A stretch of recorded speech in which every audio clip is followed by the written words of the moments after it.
everyone. How are you doing? This has been a We are very doing. beautiful day. I'm learning so much. So, thank you for the information that you're sharing about Benin and many other wonderful places in Africa.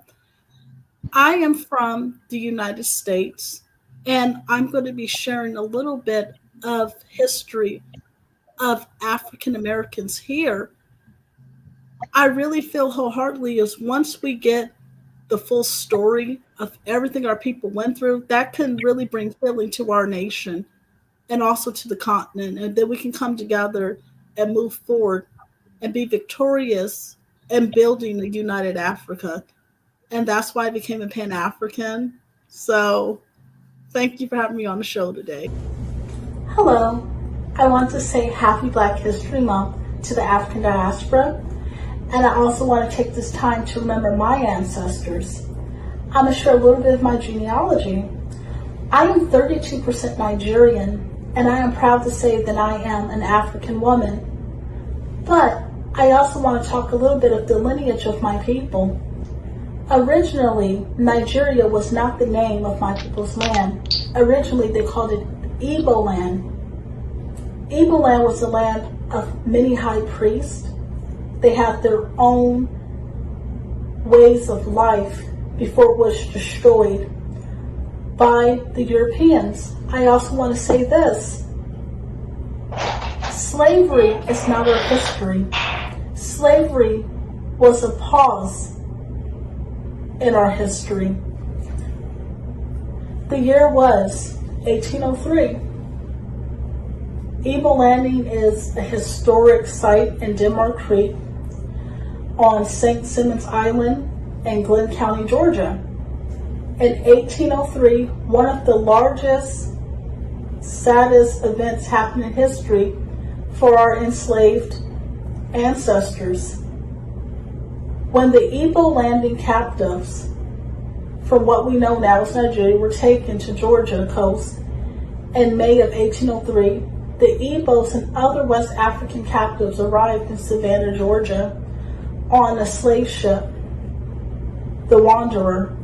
They were purchased for an average of $100 each by slave merchants John Cooper and Thomas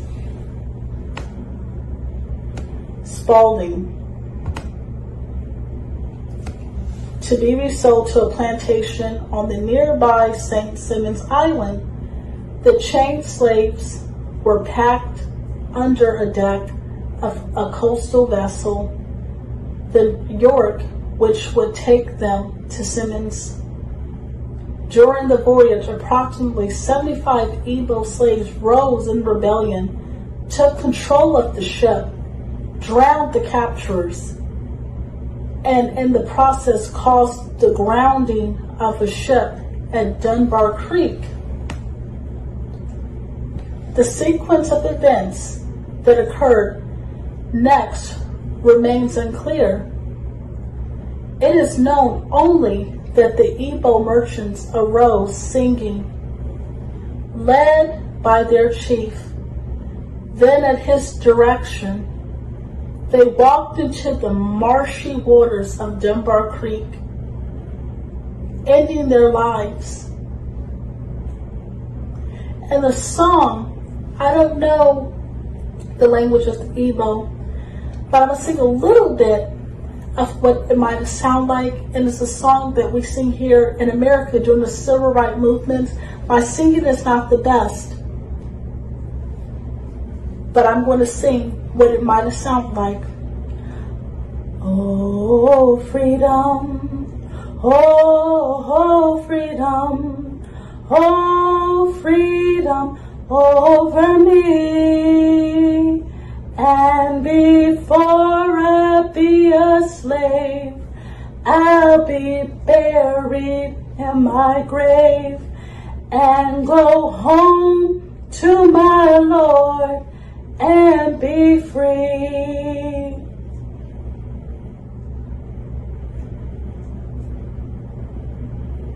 They sang, walking into the marshy river.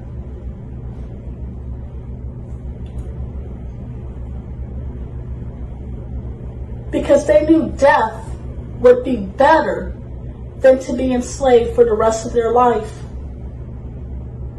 And there's also a saying that I love. The Haitians said it when they had the Haitian Revolution. Give me freedom or give me death. Either way, I will be free. So don't believe for 1 minute that our ancestors was happy being enslaved, because they were not. They fought with every fiber of their being to be free. And most of them ended their lives before they allowed themselves to be subjugated to mistreatment.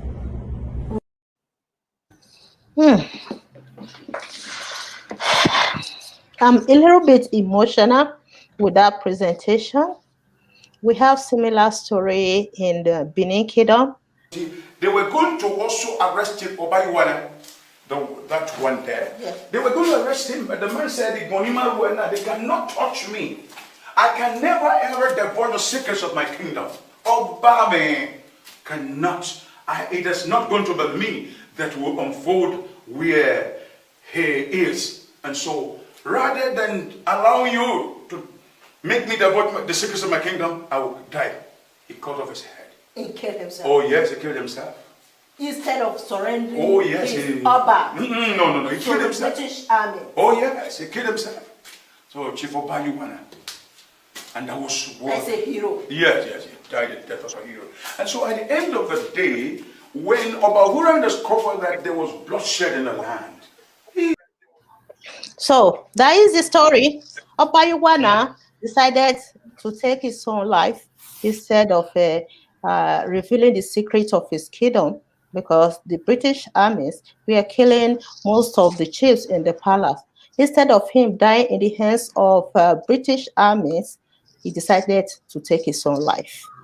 Just like the story that you just told us, that the Igbo people resisted the colonial masters. Some of them decided to take their lives instead of becoming slaves.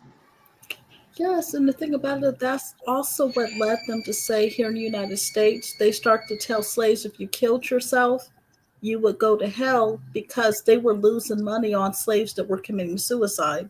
So they started indoctrinating slaves not to commit suicide, just to accept their enslavement. So that was something I wanted to put out too, that we have to liberate ourselves from everything that we were taught wrong. Now that story there, I read that you did a whole biography about that months ago, like last year, and I loved it. I cried watching it, because this is the history that needs to be taught here to our children. We're not getting the full history of Africa. You can go to college and take it as an elective, but it needs to be taught as major history. And that's something that we have to start doing.